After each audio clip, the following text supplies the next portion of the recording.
Les scènes de liesse se suivent et se ressemblent à l'aéroport de Tel Aviv. Chaque jour, des centaines de réfugiés ukrainiens, on en parlait, arrivent par avions spéciaux et sortent acclamés par les Israéliens avec des chants patriotiques, distribution de gâteaux. Un retour à la maison qui s'accompagne toutefois de souvenirs douloureux après un exil forcé dû donc à la guerre en Ukraine. On va en parler ce matin de ces chiffres de l'Alia qui continuent à grimper inexorablement. Il faut dire que dès les premiers bruits de bottes russes, Israël a fait de l'immigration des Juifs d'Ukraine une priorité absolue. Christophe, l'agence juive, l'organisme paragouvernemental chargé de stimuler et d'organiser l'immigration juive vers Israël, a mobilisé des centaines de permanents en Europe de l'Est. Et dans la seule ville de Varsovie, l'agence juive louait d'ailleurs encore ce week-end 4000 chambres d'hôtel pour loger les réfugiés éligibles à l'heure du retour. C'est celle qui permet à chaque juif de retrouver la terre d'Israël et d'y vivre. Tout un dispositif s'est ainsi mis en place pour le logement, la nourriture et le versement d'allocations de secours. Les communautés juives de la diaspora aux États-Unis et en Europe sont également mobilisées.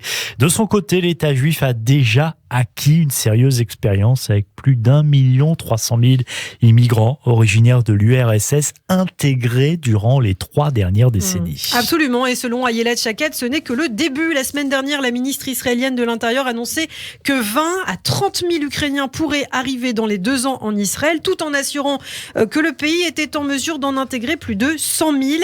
Les chiffres sont édifiants. Nous avons reçu 5 000 demandes d'immigration ces derniers jours, alors que ce chiffre n'était que de 3 000 durant toute l'année 2021. C'est ce que précise de son côté le directeur des relations internationales de l'agence juive, Igal Palmor. Dimanche dernier, déjà à l'aéroport Ben Gurion, un premier vol de réfugiés ukrainiens transportait une centaine d'orphelins juifs ayant transité par la Roumanie. Plus tard dans la journée, 2 autres vols affrétés par le ministère de l'Alia, l'immigration juive en Israël, avaient emmené plus de 200 réfugiés ukrainiens, notamment originaires d'Odessa. C'est la ville de haute culture juive menacée par l'armée russe. Odessa qui résonne de manière particulière dans le cœur des Juifs d'Ukraine, la ville d'où était originaire d'ailleurs l'écrivain Isaac Babel.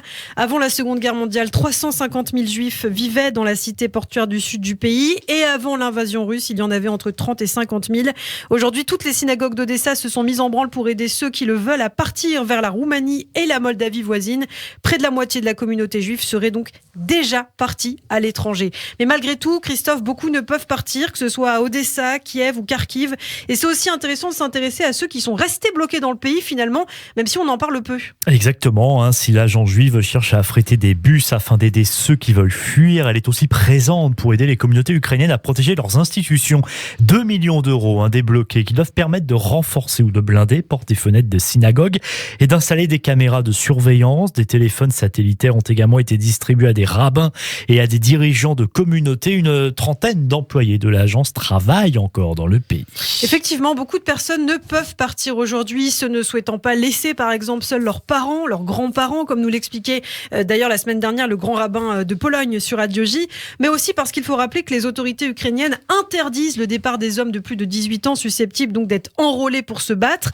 Ainsi, les télévisions et radios israéliennes ont diffusé de multiples témoignages de mères avec leurs enfants franchissant en larmes. On a vu ces images terribles, Christophe, les frontières en ayant dû quitter leur mari, confrontés à ce genre de dilemme, et bien donc des familles qui aimeraient immigrer préfèrent rester sur place plutôt que de se voir séparés. Il subsiste aussi le problème d'intégration une fois arrivés en Israël pour toutes ces personnes qui doivent prouver leur judéité pour être éligibles à la loi du retour. En effet, les visas d'immigration en Israël sont accordés à tous ceux qui sont éligibles à cette loi promulguée en 1950, c'est-à-dire ayant un père, une mère ou un grand-parent juif, ainsi qu'à leurs conjoints et aux enfants considérés comme non-juifs ou ceux qui ont été convertis au judaïsme au sein d'une communauté juive reconnue. Au total, ce sont 226 000 Ukrainiens qui entrent dans ces catégories.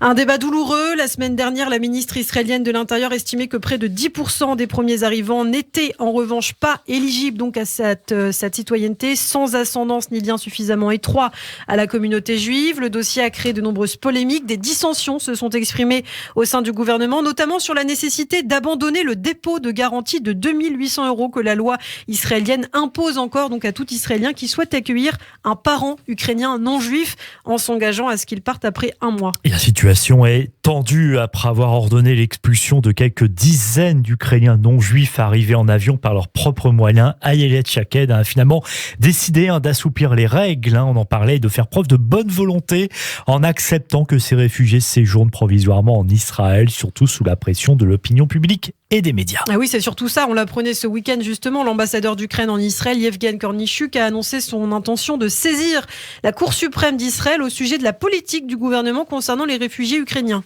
Exactement. La nouvelle politique du ministère de l'Intérieur viole les accords entre l'Ukraine et Israël concernant l'exemption de visa pour les citoyens ukrainiens. C'est ce qu'a en effet écrit Yevgeny Kornichuk dans un communiqué, alors que plus tôt dans la semaine, la ministre israélienne de l'Intérieur avait annoncé une mesure selon laquelle le nombre de réfugiés non juifs autorisés à entrer en Israël serait limité à 5000.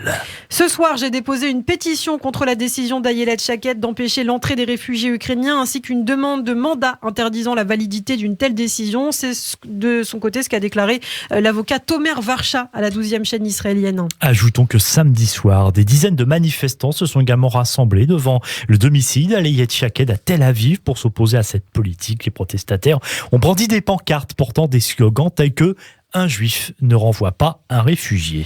Pendant ce temps, les tractations politiques se poursuivent et l'impatience de l'Ukraine commence à se faire ressentir. Le ministre ukrainien de la Défense, Oleksiy Reznikov, a averti ce samedi que le manque de position claire d'Israël, je cite, contre l'invasion de l'Ukraine par la Russie pourrait jeter une ombre à long terme sur les liens entre Kiev et Jérusalem. Des déclarations qui tranchent cependant avec celles formulées par le conseiller du ministre ukrainien de la Défense, Mark-Ilian Lubliski, qui a déclaré vendredi qu'Israël pouvait jouer un rôle important dans la médiation entre l'Ukraine et la Russie.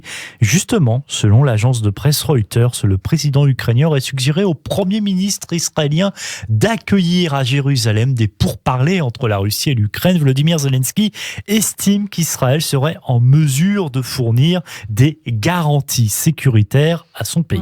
Et pour l'instant, il faut le savoir, Vladimir Poutine n'a pas dit non. La 12e chaîne a cité des sources au sein du gouvernement selon lesquelles le président russe étudiait donc la proposition très sérieusement, mais que cela restait encore prématuré.